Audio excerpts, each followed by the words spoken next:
দর্শক, 5ই আগস্টের পর আওয়ামী লীগের পতনের মাধ্যমে দেশের 12টা বাজছে। অনেকে বলতে পারেন যে আমি আওয়ামী লীগের পক্ষে কথা বলতেছি।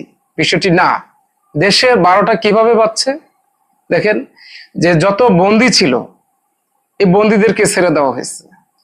রাজনৈতিক নেতা কর্মী যারা রাজনৈতিকভাবে নির্যাতনের শিকার হয়েছে, যাদেরকে গ্রেপ্তার করা হয়েছে, জেলে ছিল, তাদেরকে ছেড়ে দিয়েছেন। এটা ভিন্ন বিষয়। ছেড়ে দিয়েছেন, তাও কিন্তু কোনো রুলস ফলো করা হয়নি, কোনো নিয়ম ফলো করা হয়নি। তাদেরকে একবারে গণহারে ছেড়ে দেওয়া হয়েছে। তারপরে কি করা হয়েছে, এই ছিল শীর্ষ টপ লেভেলের সন্ত্রাসী, তাদেরকেও ছেড়ে দেওয়া হয়েছে। কোনো নিয়ম বা রুলস, একটা দেশের যে একটা নিয়ম বা রুলস আছে সেগুলো ফলো করা হয় নাই। যার ফলে কি হলো, বড় বড় সন্ত্রাসীরা ছাড়া পেয়ে গেল। সুইডেন আসলামের মতন মানুষ, যাকে আপনার কারা চিনে না, এই ব্যক্তির নাম শুনে নাই এমন মানুষ বাংলাদেশে খুব কম আছে। সুইডেন আসলাম, এই সুইডেন আসলামকে ছেড়ে দেওয়া হয়েছে। আরো অনেক সন্ত্রাসী আছে, আমি তাদের নাম এখন বললে অনেক সময় লাগবে, তাদেরকে ছেড়ে দেওয়া হয়েছে।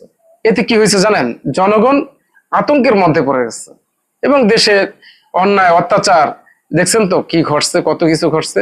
যে যেভাবে পারছে, ওই যে পূর্বের শত্রুতা ছিল সেগুলো মিটিয়ে ফেলছে। এই হলো পরিস্থিতি তৈরি হয়েছিল। কি দরকার ছিল, এইগুলি কখন ঘটে, এই সব ঘটনা কখন ঘটে যে বন্দীদেরকে গণহারে ছেড়ে দেওয়া, যখন একটা দেশের সাথে আরেকটা দেশের যুদ্ধ বাজে, তখন এই বন্দীদেরকে ছেড়ে দেওয়া হয়। তাও আবার একটা সিস্টেম, একটা রুলস অনুযায়ী তাদেরকে অস্ত্র হাতে ধরিয়ে দেওয়া হয়। এই নাও, তোমাদের হাতে অস্ত্র দিয়ে দিলাম, তোমরা এখন নিজ দেশের জন্য যুদ্ধ করো। তাদেরকে একটা কি বলে রিস্ককে ফেলাই দেওয়া হয়, তাদেরকে একটা ঝুঁকিতে ফেলে দেওয়া হয়।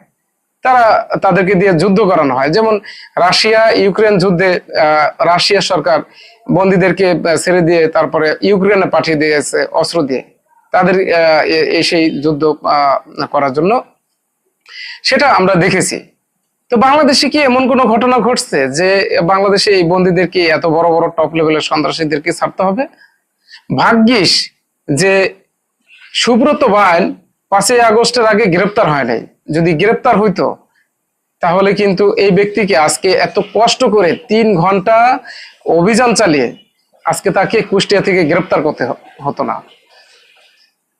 যদি এটা 5ই আগস্টের আগে গ্রেপ্তার হতো তাহলে তো তাকে 5ই আগস্টে ছেড়ে দেওয়া হতো। তাহলে এত কষ্ট করা লাগতো না। দর্শক, যেটা ঘটেছে মঙ্গলবার 27শে মে সকালে কুষ্টিয়া শহরের কালীশঙ্করপুর এলাকায় 3 ঘন্টা এক শ্বাসরুদ্ধকর অভিযানে সুব্রত বাইনকে গ্রেপ্তার করা হয়। এই সুব্রত বাইন 90 দশকের ত্রাস ছিল ঢাকার এবং টপ লেভেলের সন্ত্রাসীদের মধ্যে একজন ছিল। এই সুব্রত বাইনকে আজকে গ্রেপ্তার করা হয়েছে। সবাই ভালো থাকবেন। আসসালামু আলাইকুম।